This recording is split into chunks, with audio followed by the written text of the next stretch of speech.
દિવાળીની સફાઈમાં આ 8 વસ્તુઓનું ખાસ ધ્યાન રાખો। જય શ્રી કૃષ્ણ। દિવાળી આવી રહી છે અને મોટાભાગના ઘરોમાં અત્યારે સફાઈ કામ શરૂ હશે। દિવાળીની સફાઈમાં આ 8 વસ્તુઓનું ખાસ ધ્યાન રાખજો, નહીતર માં લક્ષ્મી તમારા ઘરના દરવાજા સુધી આવીને પાછા જતા રહેશે।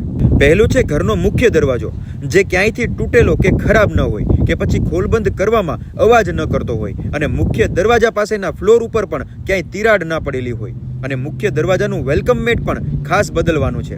બીજું છે તમારા ઘરના ગેસના ચૂલાનું બર્નર, એ પણ સાફ કરવાનું છે। સ્ટવના બટન પણ સાફ કરવાના છે અને પ્લેટફોર્મ ઉપર જ્યાં તમે સ્ટવ મૂકો છો એ જગ્યા પણ ખાસ સાફ કરવાની છે। ત્રીજું છે તમારા ઘરમાં રહેલા બધા કાગળિયા, કયા પેપર કે ડોક્યુમેન્ટ જરૂરી છે એ રાખીને વધારાના કાગળોને દૂર કરો।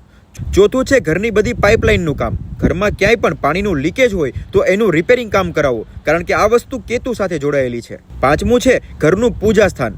મંદિરમાં જેટલો પણ વધારાનો સામાન હોય કે પછી કોઈ તૂટેલી મૂર્તિ હોય તો એનું નિવારણ લાવો અને મંદિર અને મંદિરના ડ્રોવરની સાફ સફાઈ કરીને બધું વ્યવસ્થિત રીતે ગોઠવો, કારણ કે એ તમારા બૃહસ્પતિ સાથે જોડાયેલું છે।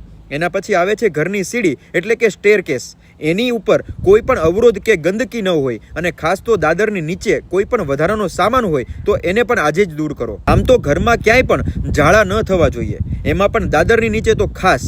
એના પછી ઘરમાં જો ક્યાંય પણ દિવાલ ઉપર ભેજના લીધે પોપડી થઈ ગઈ હોય તો ત્યાં પણ કલર કામ કરાવો અને ઘરની બધી બારીના પડદાનું ડ્રાય ક્લિનિંગ કરાવો અથવા એને ચેન્જ કરો।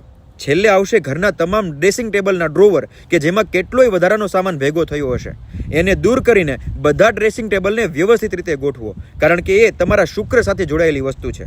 આ 8 વસ્તુઓની સફાઈ આ દિવાળી ઉપર ખાસ કરશો એટલે તમારા ઘરની ઉર્જા એ માં લક્ષ્મીનું આગમન કરનારી ઉર્જા બની જશે।